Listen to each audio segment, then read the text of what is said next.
WAGSY'S World, WAGSY'S World, it's awesome. WAGSY'S World, WAGSY'S World, have some fun.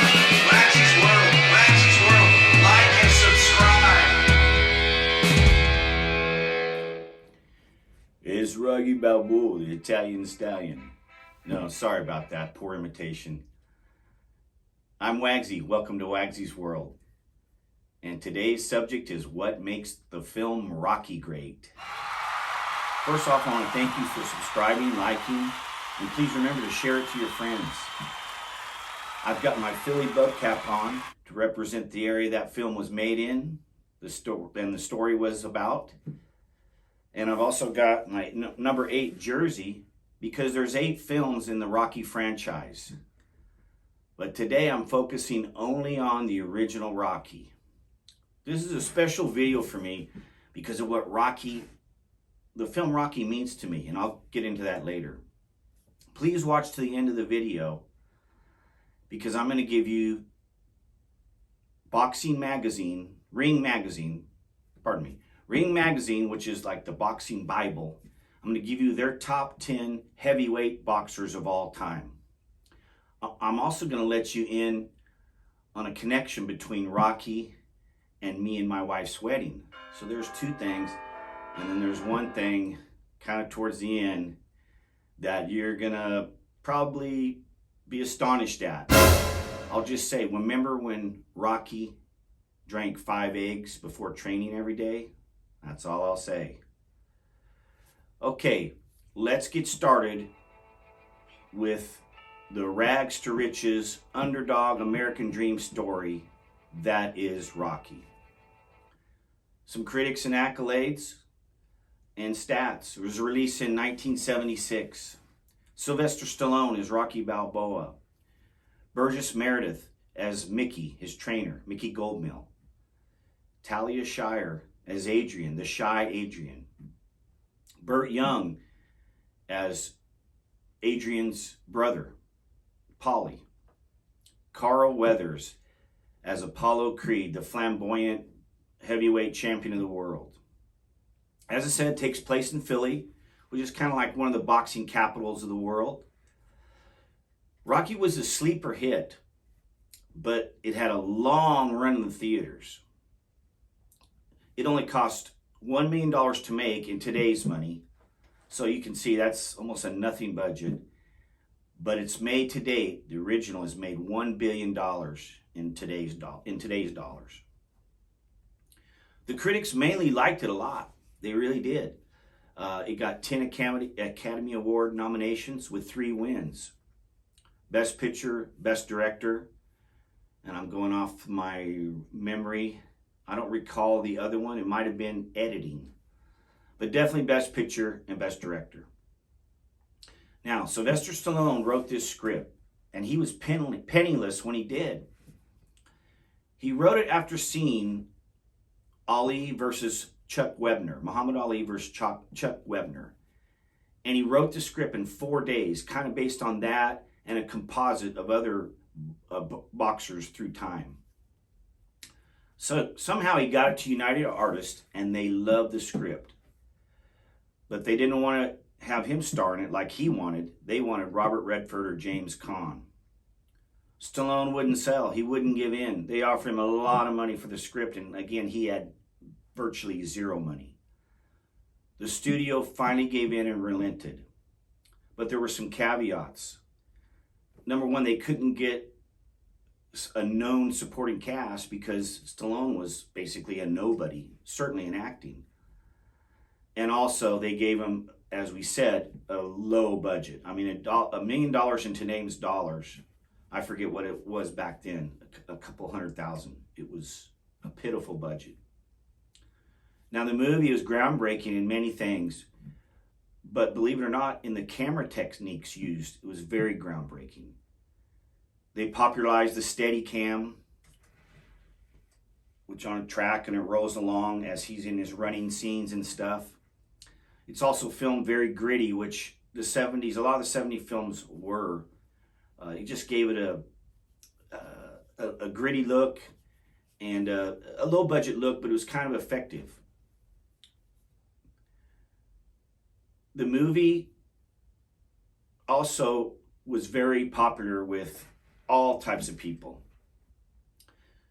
The teams of the day of the 70s and even into the 80s, the teams and the athletes used the character Rocky and the theme from Rocky as motivation. Became theme songs for a lot of athletes, and people would train to it, and he became a national hero, basically. Now, there are some critics and stats. There are, of course, others. But now I want to get to why I think Rocky's great. Well, it's a top 3 movie of mine, for sure. It's debatable if it's 1 or 2, but it's definitely a top 3. The soundtrack was huge by Bill Conti, and even Maynard Ferguson got in the action and released the theme from Rocky, featuring his trumpet playing. So massive music related to this massive movie. It had amazing characters. All those people I named, though not famous, played their role in this film and creating the popularity of it. Now, I got a little story about when I first saw this movie. My cousin Rusty was in town from Southern California, and we went to go see Star Wars like everybody else. Well, Star Wars, the 3 showings of Star Wars were all sold out. So in our hometown, down the street, there's another theater. This is back in the old days, guys. So we walked down to the other theater, and as we're walking down there, my cousin says, I think there's a movie called Rocky playing there, and I hear it's doing pretty well. It's been out for a long time. Well, I had never heard of it. Well, we went in and we saw it, and we stayed and watched it again. Back in those days, you could do that. And from there on, with me and my cousin and my best friend, it became a teen obsession with us. We bought the posters, the books, the scrapbooks. We knew all the scenes. We knew all the dialogue. It was kind of like when you first pick the team you're going to support, which in my case is the Dallas Cowboys. So I've been with them since 1970. And it's like that. When we picked this as our film and our connection, we supported it. We supported it, and we were into it. Now, I said it inspired a generation. Well, let's talk about that. For the adults, again, it was a gritty 70 movie that had sports in it, it had inspiration, and it had a love story. So the adults were captivated by those 3 things, I believe. For teens, it was the underdog, the hero figure aspect. You know, especially teen boys with boxing, and you just gravitate to it. But the girls loved the film too. It was that good. It crossed over. You know, one of the more famous scenes in the movie Rocky is when Rocky drinks 5 raw eggs every morning before he trains. Now, I'm not as good a shape as Rocky, and I'm definitely not as tough as him, but I'm going to try for the first time in my life to drink a raw egg in honor of Rocky. I don't know how this is going to go. It could get ugly. Let's see what happens.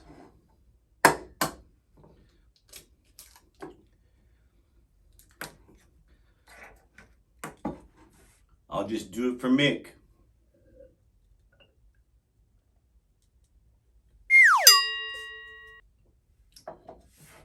Yeah.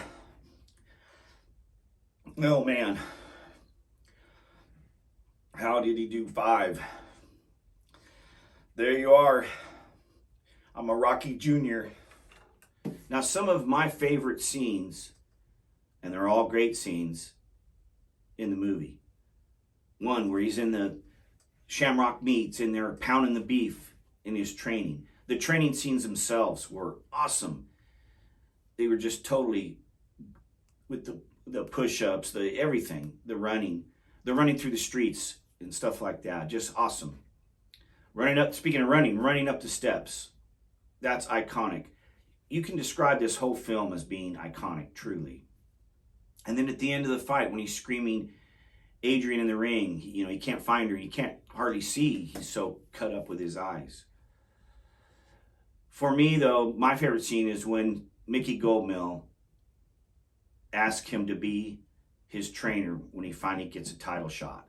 That scene's very dramatic and very well played by a veteran actor, Burgess Meredith, and Stallone rises in that scene as well. Okay, I'm going to tell you about the wedding connection. In 1981, my wife and I, at our wedding, after they said "I do," and "You may kiss the bride," as we walked down the aisle, we had the theme from Rocky played. And I did this, and I'm going to give you a split screen and show you that shot. So that was our connection. That shows you how popular the film was during that era and how many people totally loved it. Now, finally, the Ring Magazine, top 10 heavyweights of all time. Number 10, Sonny Liston. And I'm going to give you the year they first became champ. Number 10, Sonny Liston, 1962. Number 9, Mike Tyson, 1987. Again, this is of all time. Number 8, Joe Frazier from 1970.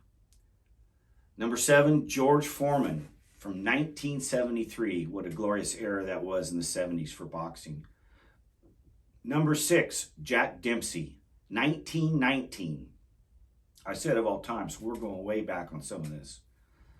Number 5, Larry Holmes, again, 1978, the great 70s of heavyweight boxers.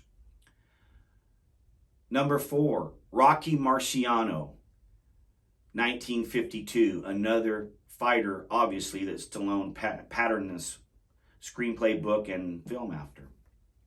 Number 3, Jack Johnson, 1908. I don't know much about him.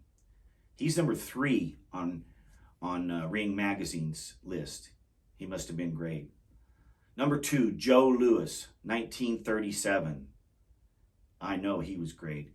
And the greatest, Muhammad Ali, 1964, the number 1 heavyweight of all time. And I totally agree with that one. Hey, thank you for joining and watching. I really appreciate it. Remember to like, subscribe, ring the bell, and we'll see you guys. WAGSY'S World, WAGSY'S World, it's awesome. WAGSY'S World, WAGSY'S World, have some fun.